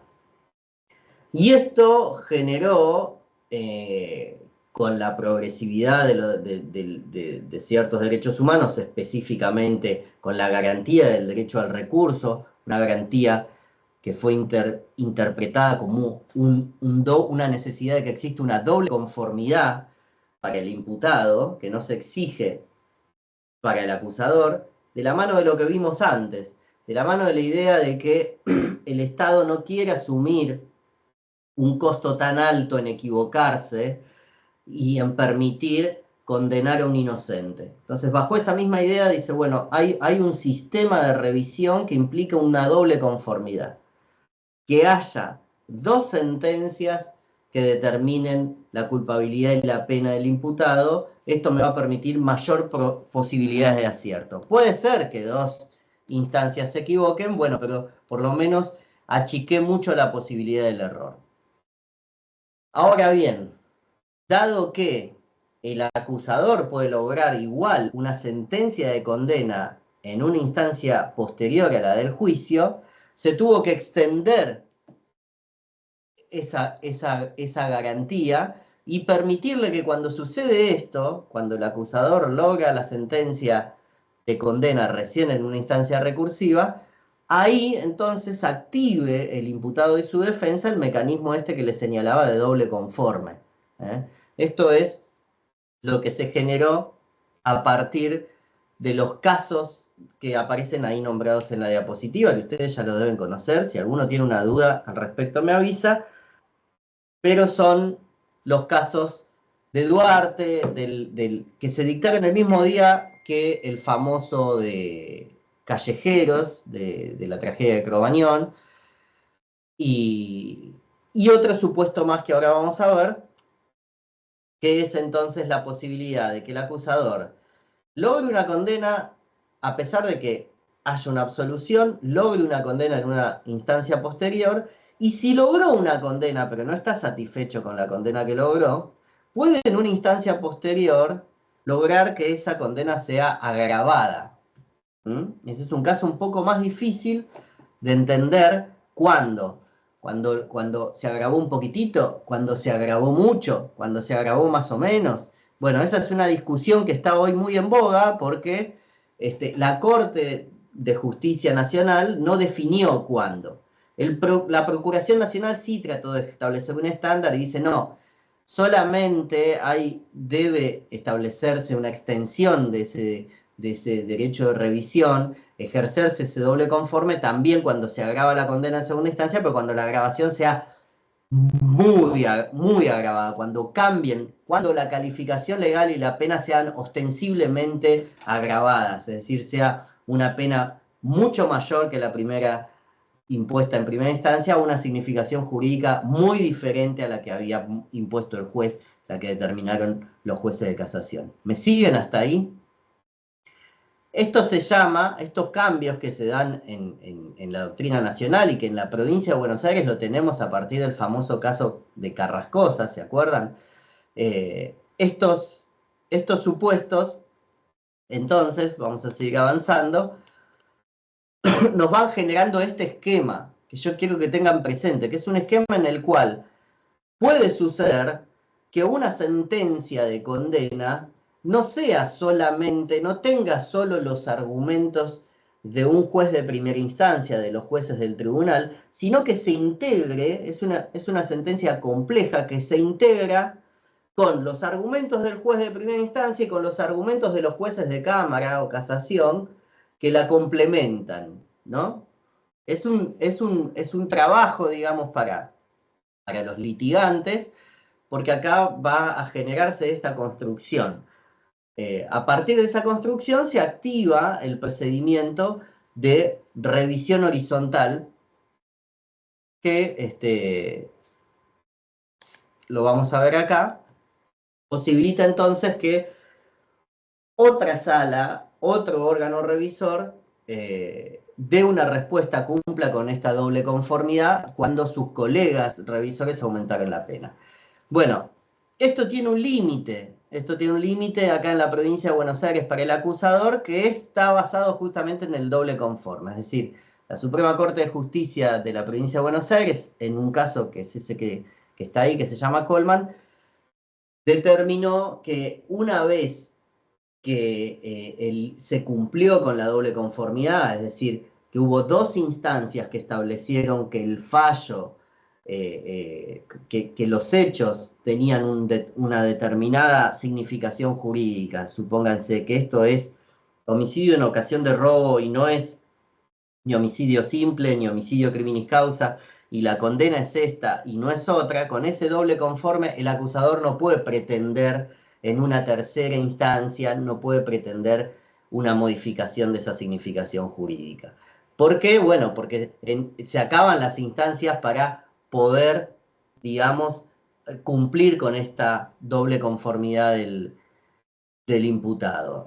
En este sentido, la doctrina Coleman de la Corte Suprema de Justicia de la Suprema Corte de Justicia de la Provincia de Buenos Aires lo que hizo fue establecer un tope al ejercicio recursivo del acusador y, cumplido el doble conforme, impedirle la posibilidad de agravar la condena. Bueno, vamos a seguir avanzando. Insisto que si hay algún tipo de consulta me la hagan. ¿Qué tenemos acá? Bueno, tenemos acá un aspecto importante que tiene que ver con los tiempos, ¿no? Cómo juega el plazo en el cual se deciden los casos, los casos penales. Hay acá una garantía en juego, que es la del plazo razonable, ¿no? La de un juicio sin dilaciones indebidas. O sea, acá estamos pensando en una sentencia. Bueno, esta sentencia, en reacción a sentencias penales, ¿no? Esta sentencia penal tiene que llegar sin dilaciones indebidas, tiene que llegar en un plazo razonable, tiene que llegar sin demora. Hay varias garantías, específicamente el 8.1, ¿no? El 7.5, hablan de ser juzgado en un plazo razonable, dentro de un plazo razonable, un juicio rápido, etc. Y hay un montón de fallos que comenzaron desde entonces, desde Matei, en la década del 60, a describir, digamos, la necesidad de obtener un juicio rápido. Fíjense, estoy hablando antes incluso de la incorporación de estas garantías, antes de la Convención Americana, ¿no? Que es del 68, del 69. Bueno, de todos modos, es difícil entender cuándo un caso, digamos, ya violó la razonabilidad de su duración, cuándo un caso ya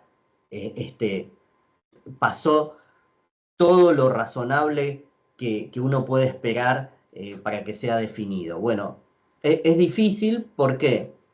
Porque por un lado está el instituto de la prescripción, ¿no? Que es el que en definitiva establece cuál es el tiempo que tiene el Estado para el ejercicio de la acción penal. Pero muchas veces, como la prescripción tiene hitos interruptivos, tiene actos procesales que ponen a contar el reloj, el cronómetro de nuevo, lo reinician, sucedía y sucede que hay casos que están muchísimos años. Sobre todo teniendo en cuenta que para estimar el plazo de duración de un proceso se toma en cuenta todo el proceso, o sea, no la investigación y el juicio, sino donde más tardan muchas veces es en la etapa posterior al juicio, en la etapa de revisión del fallo, en la etapa recursiva. Entonces, para esto la Corte adoptó una solución pretoriana de entender que una vez definida la violación de esta garantía, entendido que un proceso había durado más de lo que se puede aceptar interpretando estas garantías, bueno, la solución era la misma que la prescripción, es decir, dictar el sobreseimiento.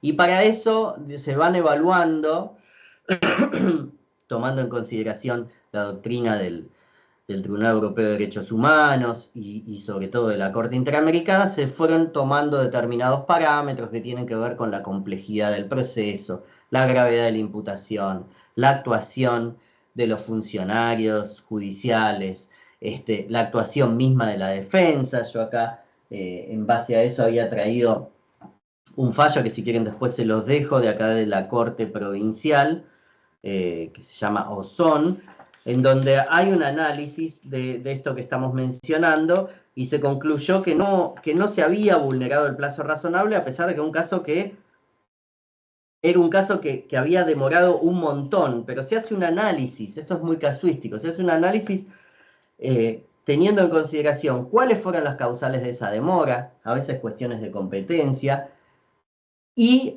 si esto trajo aparejado perjuicio, porque lógicamente que no es lo mismo la incertidumbre de la duración del plazo previo al juicio que haber superado la instancia del juicio, que haber tenido una revisión en primera instancia y que la Corte demore o que el proceso demore ya en una instancia recursiva posterior, ya sea de la Corte o incluso de la Corte Nacional.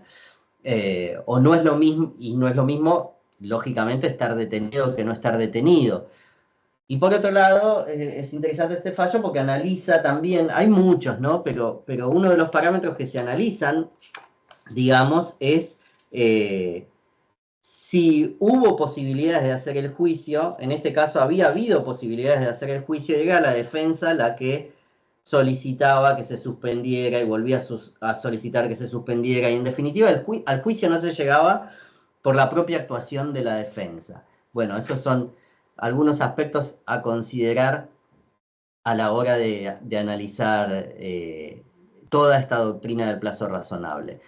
Y finalmente, al final me apuré y llegamos bien, pero bueno, nos queda tiempo para hablar algunas de las cuestiones.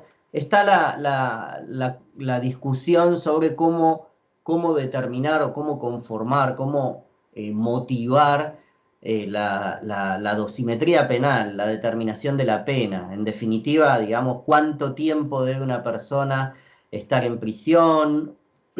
Esta cuestión que es, digamos, la más importante desde la óptica de quien sufre el poder punitivo, a veces es como dejada un poco de lado, o por lo menos es la que menos regulación en algún sentido tiene. Por eso es que Leo habla ahí del momento místico, porque de alguna manera pareciera que en este margen que tienen que tener los jueces, que es correcto, ¿no? Que establece la ley, porque tenemos escalas penales y ningún caso es igual a otro, entonces tiene que haber una amplitud ahí, una discrecionalidad bien entendida. Se pasa de esa idea de discrecionalidad muchas veces a una decisión que ya roza lo arbitrario, porque uno no tiene datos, no tiene elementos como para saber por qué un caso tuvo una pena y por qué otro de similares características tiene otra tan distinta, ¿no? Ese es un poco la idea de que este momento místico, esta cuestión de decir qué pasa por la cabeza del decisor para definir la culpabilidad de este modo en un caso y definirlo distinto en otro, cómo se calcula, ¿no? Por dónde se ingresa. Bueno, estas discusiones de tantos años y que no tienen definiciones, porque justamente la ley no establece un punto de ingreso en los parámetros de los artículos 40 y 41, ni tampoco exige que se explique cuál es, digamos, no exige un régimen matemático, ¿no? Uno no tiene que traducir en una cantidad de meses o años cada agravante o cada atenuante como para poder hacer esta ecuación, este análisis de, llegó a 15 años porque ponderó, porque tuvo en consideración que los antecedentes valían tantos años y la gravedad del delito basada en la extensión del daño causado valía tanto, y bueno, y puedo discutir entonces individualmente la incidencia de cada atenuante o cada agravante. Bueno, esto no suele suceder. No suele suceder básicamente porque el marco legal lo permite. Pero por otro lado, porque yo, por lo menos lo que veo, y por eso está bueno acá traerlo a este curso, tampoco las partes toman esta idea o trasladan esta exigencia al decisor, ¿no? De decir, bueno, yo le doy este peso a esta atenuante que solicito. Y el fiscal que me diga qué peso le da al agravante, cómo llega, exigirle a la contraparte que explique, que fundamente, que justifique, sobre todo el Ministerio Público Fiscal, teniendo en cuenta el proceso adversarial, que en este sentido, si bien no hay un marco en un proceso adversarial, el juez no debería resolver extra petita, ¿no? Como sí lo tienen en el sistema privado. Bueno, lamentablemente aquí no hay fallos, la Corte solo hay un voto en disidencia, en Amodio, ¿no? Era en disidencia de Zaffaroni y Lorenzetti. Hasta el día de hoy la Corte no interpretó que se afecte ninguna garantía. En principio sería o el debido proceso o la garantía de imparcialidad, con el hecho de que el tribunal pueda determinar una pena incluso más alta que la que pide el acusador. Hasta ahora no hay una definición al respecto, tampoco en la Corte de la Provincia de Buenos Aires, con lo cual legalmente y jurisprudencialmente es posible que el tribunal imponga una pena más alta que la solicitada por el acusador. Había un plenario de casación que se había expedido al respecto. Pero hasta ahora incluso tenemos esa posibilidad, salvo el abreviado, donde ahí el legislador sí estableció una imposibilidad para el juez de imponer una pena más alta que la que acordaban las partes. En un juicio común podría suceder esto. Entonces, todas estas son cuestiones que hacen al régimen de determinación de la pena. Bueno, acá lo estamos viendo, que trae muchas discusiones que ustedes se van a enfrentar y se deben enfrentar los que ya están trabajando en materia penal y redactan sentencias o ayudan a redactar sentencias. Siempre este es un elemento un poco que es dejado de lado, digamos, a la hora de argumentar. Sin embargo, es una de las funciones principales del juez, ¿no? La definición, cuál es la pena justa, y además explicar por qué se llega a esa pena. También hay algunos fallos recientes, que igual son en minoría, que atienden otra cuestión que también suele pasar a la hora de revisar, ¿no?, la pena. Hay veces que pareciera que hay atenuantes que no atenúan o agravantes que no agravan.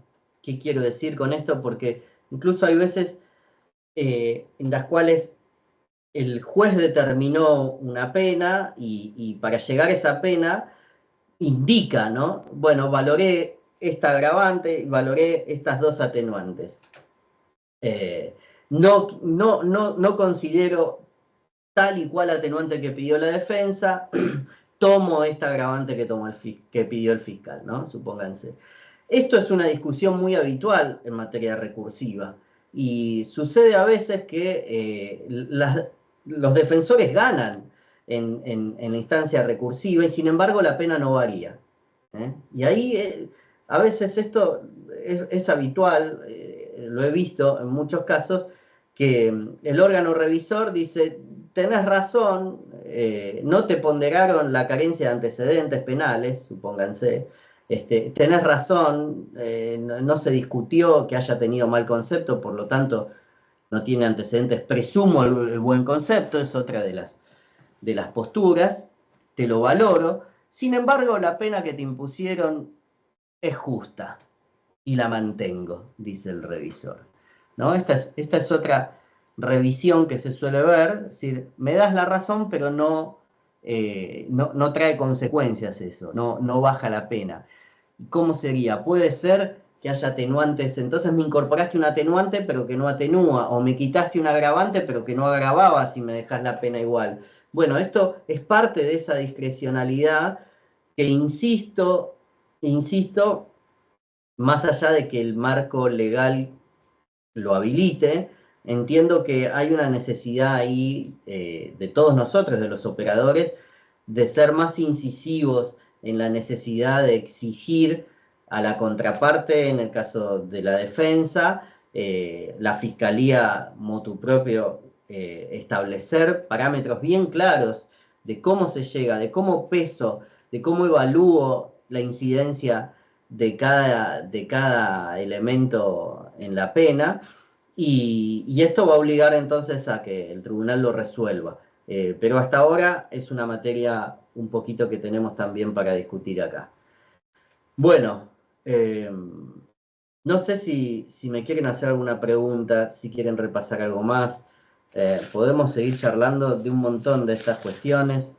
Yo me apuré porque me estaba metiendo demasiado en un tema, me enganchaba demasiado en un tema, pero bueno, La verdad que hay muchas cuestiones a tratar. Una de las cuestiones que quizás no trajimos, pero que a mí me interesan, que están muy en boga actualmente, tienen que ver también con la argumentación, ¿no? La argumentación de la sentencia. Vieron que ahora en materia de derecho, lenguaje claro, argumentación, comunicación del derecho está muy en boga. Enhorabuena, a mí me parece correcto, me parece muy interesante que esto suceda, pero al mismo tiempo encuentro que los jueces tienen, no sé si ya lo habíamos hablado, pero que hay en esta materia hay poco tiempo para resolver este tipo de, por lo menos el Código Procesal Penal de la Provincia de Buenos Aires establece 5 días corridos para definir una sentencia de juicio oral.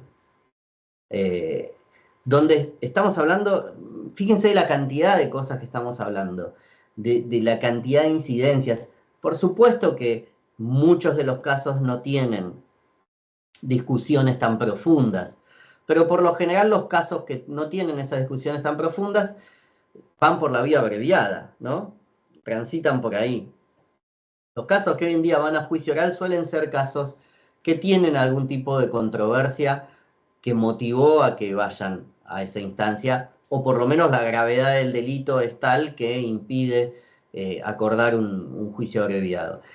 Y en estos supuestos yo veo que a los jueces se encuentran con que tienen 5 días, tienen a sus colaboradores, muchos de ustedes pasarán por esa instancia de tener que producir una decisión fundada, motivada, que no incurra en ninguno de los parámetros de arbitrariedad, que conteste todas las incidencias puntuales y dirimentes que plantean las partes, todo eso redondito y perfecto en 5 días corridos. Y no sé, el dictado de la prisión preventiva son 30 días. Un recurso son 10 días, 15 días, 20 días. Ahora, la sentencia que define de acá para siempre el conflicto penal, que determina una prisionización por décadas, que establece, que reconoce derechos, que niega derechos, que niega cuestiones. Bueno, el sinfín de cuestiones que vimos en 5 días. Esto, no digo que solo lo temporal, sino que es una observación, que es una crítica solo a lo temporal, sino que digo, es una observación que me parece que genera de alguna manera en las prácticas judiciales algunas conductas como ser digamos, el ir a la inducción o a la experiencia previa, en tratar entonces el decisor de ya decidir, de tomar la decisión antes de que termine el juicio, ¿no? Esto muchas veces pasa. ¿Y a qué apelan? Y apelan a la experiencia previa. Bueno, esto yo ya lo vi, o el intuicionismo, ¿no? Decir, bueno, acá me parece que va a venir por acá este caso, para adelantar tiempo, para ir armando, y esto nos lleva a otro vicio, no sé cómo llamarlo, otra práctica quizás no tan positiva, que es el cortar y pegar, ¿no? Ir a mi repertorio, a mi repositorio, y decir, este caso se parece a aquel, y cuando ya veo que tiene algún patrón de este tenor, digo, bueno, agarrá, fíjate en tal carpeta que yo tengo un caso que resolví de esta manera, y se copia y pega. Bueno, todas las apuradas, que realmente pensar que se puede resolver esto en 5 días, algunos casos por lo menos, es poco verosímil. Yo noto que algunos supuestos, no sé cómo se dan en la práctica, a veces me pregunto, pero casos famosos, no sé, de corrupción, de políticos y demás, fíjense que lo deben hablar con las partes, pero no cumplen el parámetro, digamos, de los códigos procesales que en general establecen este tiempo de 5 días. Veo que dicen, bueno, se adelanta el veredicto y los fundamentos los dan 15, 20, un mes después. No sé, hasta ahora no vi ningún fallo que los anule, pero lo cierto es que en la letra pura y dura y estricta de la ley son 5 días corridos, lo cual a veces evidentemente no alcanza. Bueno, me siento un poco loco hablando solo. Mara, Federico, Cintia, ¿algún aporte? ¿Algo que quieran agregar? Porque estamos terminando y cerrando el curso 2025.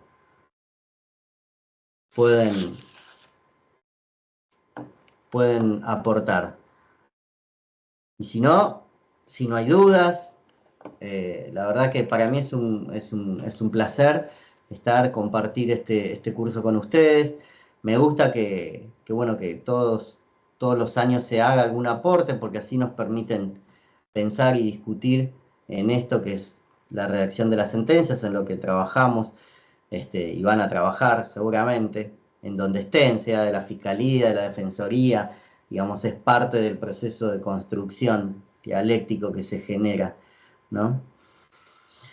No, Manuel, agregarte nada más que, Sí. bueno, yo trabajo en la parte de ejecución penal y todo lo que hacemos nosotros es mucha oralidad. Las resoluciones, ya sean libertad asistida, condicional, todos los institutos se resuelven de manera oral.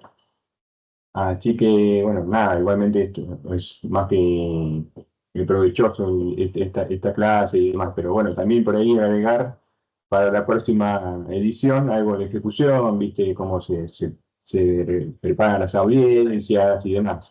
Es un aporte nada más. Buenísimo, buenísimo, Federico. Se lo vamos a transmitir a Leo, porque encima Sé que Leo... la parte de ejecución no es la más fuerte, la que más le interesa, pero bueno, forma parte del derecho penal, es así. Totalmente. Sí, totalmente. Y es, como decís vos, a veces es la que más se deja de lado y es la que más se encarga de atenuar y de trabajar con, bueno, con tanto dolor, ¿no? Que es parte del sistema.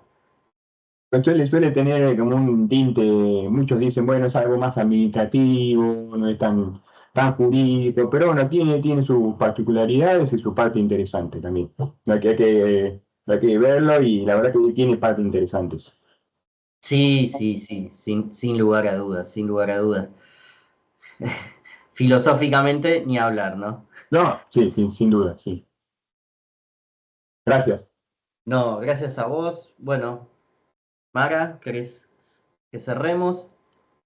Sí, yo simplemente agradecer a todos y a todas por la compañía en todas estas clases. Esperamos haber sido claros, haber atendido las dudas, las inquietudes, y desde ya que dejamos habilitado el foro por si queda alguna duda que aparezca en estos días previos al examen, ya sea sobre la modalidad, sobre el contenido. Traten de hacer, si pueden, si les da el tiempo, las autoevaluaciones. Algunas de las preguntas van a volver a aparecer en el examen, que les van a permitir tener como una idea de qué tipo de preguntas van a presentarse. Y desde ya, gracias a todos. Bueno, gracias. Suerte. Nos vemos.